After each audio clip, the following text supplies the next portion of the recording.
अस्सलाम वालेकुम। पिछली वीडियो में हमने बात की राय स्टोन्स किस तरीके से इस्तेमाल होते थे, चाइनीज़ किस तरह इस्तेमाल करते थे, नॉर्थ चाइनीज़ जो जप आइलैंड के लोग हैं वो किस तरह इस्तेमाल करते थे और किस तरीके से लेन-देन इस पे किया जाता था और किस तरीके से जो राय स्टोन है, ये एक डिसेंट्रलाइज़्ड सिस्टम है और सेंट्रलाइज़्ड सिस्टम नहीं है।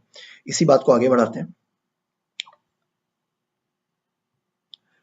जो कंसेंसस होता था, जैसे हमने बताया, उसके लिए 51% लोग मौजूद हों अगर गाँव के अंदर, तो उसमें कंसेंसस हो जाता था। गाँव के तमाम लोगों को मौजूद होना ज़रूरी नहीं होता था।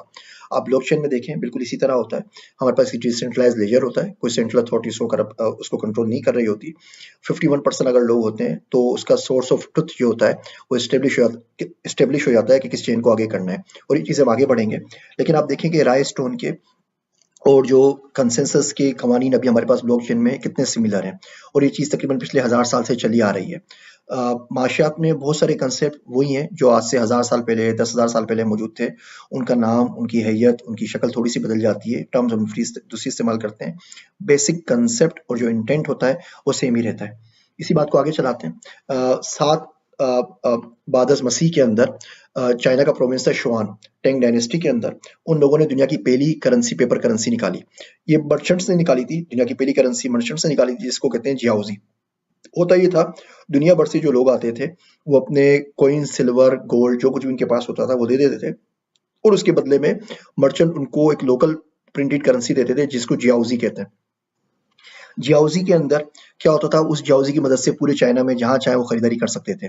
ज़ाहिर बात है मर्चेंट अपना थोड़ा-सा कमीशन इसमें रखते थे, लेकिन उनके लिए आसानी हो जाती थी कि उस पर्ची के हिसाब से पूरे चाइना में जहाँ चाहे, जैसे चाहे खरीदारी कर सकते थे और जब ये लोग वापस जाते थे, तो वापस जाते हुए जियाओजी देके अपने जो भी उसके हिसाब से बनते थे बदले में गोल्ड, सिल्वर, कॉइन वो ले सकते थे, जितनी भी जियाओजी उनके पास वापसी में बच जाती थी।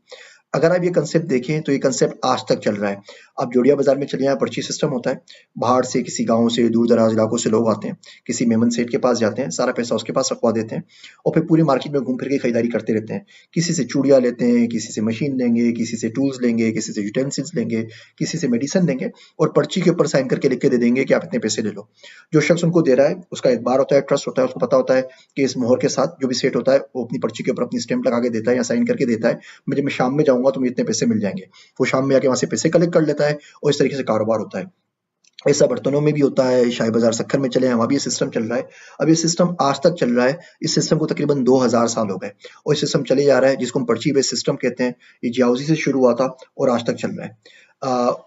इटली ने फ्लोरेंस के अंदर 1250 के अंदर अपना पहला करेंसी नोट निकाला, जिसको फ्लोरेंस कहते थे। सोंग डायनेस्टी ने दुनिया में पहली पेपर बेस्ड करेंसी दी, जो कि स्टेट की तरफ से थी, जो कि स्टेट ओन करती थी या उसको रेगुलराइज करती थी। डेनिश आयरलैंड ने 800 एडी के अंदर क्या किया, उन्होंने एक लॉ बनाया जिसको कहते हैं पे थ्रू द नोज। ये लॉ इंग्लिश का बड़ा मशहूर मकूला मुहावरा बन गया है। आज तक किसी से फोर्स पेमेंट ली जाए तो कहते हैं पे थ्रू द नोज। इसका मतलब ये होता था कि उस आयरलैंड के अंदर जो शख्स गवर्नमेंट का टैक्स नहीं देता था, उसकी नाक काट दी जाती थी।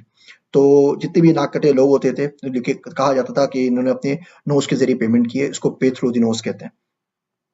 जब गवर्नमेंट ने देखा कि आम मर्चेंट्स, आम व्यापारी इसकी मदद से नोट निकाल रहे हैं, तो उन्होंने हम क्यों पीछे रहे, तो योन डायनेस्टी ने चाओ के नाम से करेंसी निकाल दी। 1277 के अंदर चाइना के अंदर पेपर करेंसी यूज हो रही थी, जबकि पूरी दुनिया अभी तक कॉइन्स और सिक्कों के ऊपर ही थी।